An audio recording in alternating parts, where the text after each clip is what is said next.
So I want to give you an update on the U.S.-China relations and Trump's trade war. As you remember, he threatened 100% tariffs on China. And every time I say that, I'm just like, is this guy for real? Evidently, the markets, though, don't necessarily think so. This was the headline from Bloomberg today.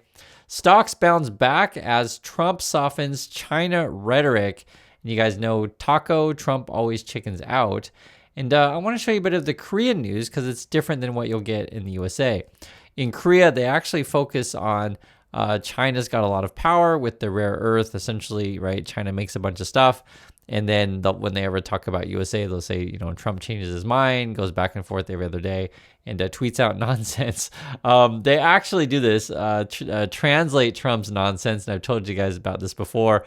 And there it is right there, right? They'll say, don't worry about China. It'll all be fine. Highly respected President Xi just had a bad moment. The USA wants to help China. And when they translate this, my wife and I were actually eating dinner watching it on TV. And the first question my wife asked is, why does Trump want to help China? For real, that's what she asked. Because that was from like literally the translation of Trump's tweet. And it was like really, really bizarre. And so it's so hard to talk about this stuff because like Trump doesn't make a lot of sense a lot of times, and all you have to do is just translate it, and then people here just like kind of scratching their head. And so that's why it's no wonder that other countries would see China as stronger.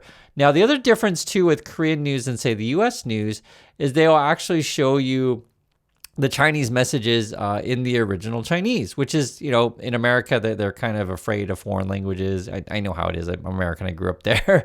And that's something that I always think is great to get outside the USA. I mean, you guys know this. If you live in Europe, which many people watch the channel do, there are many languages in Europe, and people are kind of used to that. So it's not that weird, say, in Asia. There are different languages in Asia, and we're used to seeing it. So they actually played the original Chinese language and say, hey, this is what's going on. And China's response, I've gone through it before, basically like China's, hey, we don't really want to fight, but if we're going to fight, we'll have to, right? That kind of stuff. Or USA, you're messing with our national interests. The other thing I thought was really fascinating about this stuff too is they go really into detail here. They're talking about AI, or they'll talk about cars, etc. Basically, China has a bunch of stuff that the USA needs. That's basically what it boils down to. And in the sense of, if you watch the American news, they always try to make the case that USA is in a position of strength, and we have stuff that China needs. But what it boils down to is the USA's essentially leverage is we have a market that you have stuff to sell to. Now, here's the thing: what if, and it's not what if, it's actually happening. What if China can find other markets to sell to? It's not actually that difficult to figure out, right? China can sell to Europe, China can sell to Australia, sell to Canada, sell to, New Zealand, Korea, Japan, whatever, right? They have other places they can sell, and the USA is not as important as it once was. And then the other thing that you guys know this, Trump will say, well, we have all the cards, and stuff like that. We have soybeans that you may need.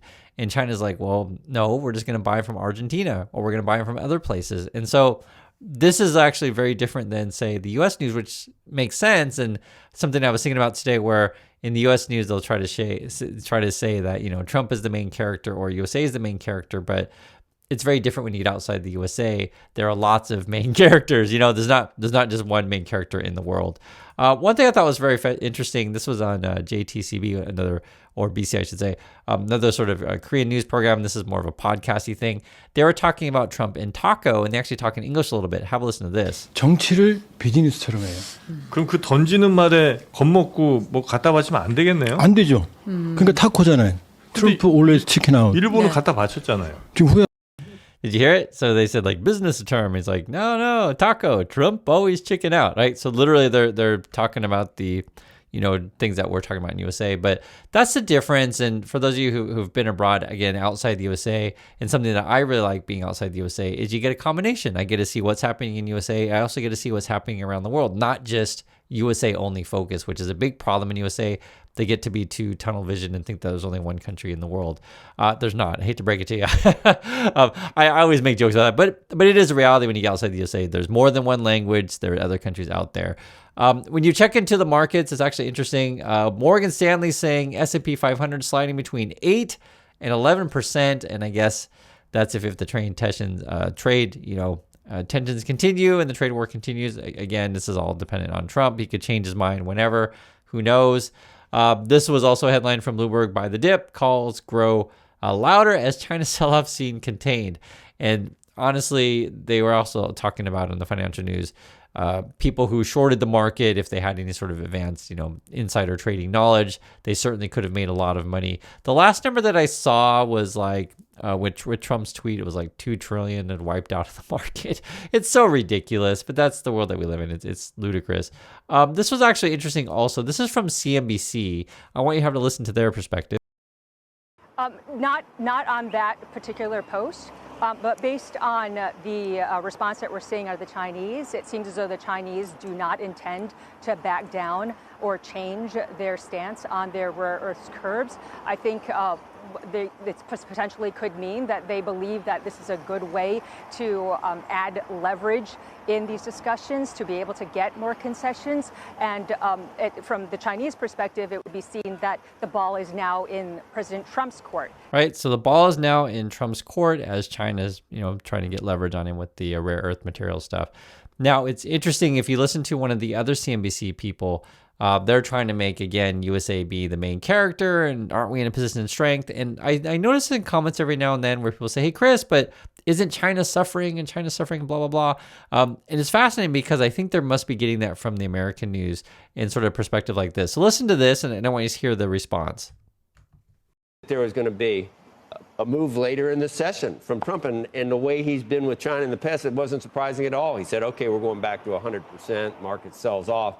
But I'm just wondering who's in a better position. We've got a labor market slowdown over here, and other a government shutdown. Yeah. We've got our own problems, but I would venture that in China things are even worse with thousands, tens of thousands of manufacturers that are going to be hit with this. Yeah. Right. I mean, it's obviously a very big concern for the manufacturing sector. People are generally not feeling very good about the economy more broadly. But when you look at, say, the export numbers from today, there were two things that people were taking away. One was that they beat expectations, that the factories were actually doing generally okay. But the other thing that I think was more important is that only 10% now of direct shipments come from the United States. So we're already seeing that the Chinese have been trying to move away from relying on the U.S. And then the Chinese government, at least the negotiators, are quite good at figuring out what the pressure points are for President Trump specifically. So we're seeing that with the rare earths, something that he was concerned about, and then also the soybeans, because soybean imports are now at a record high here, and none of them are coming from the United States.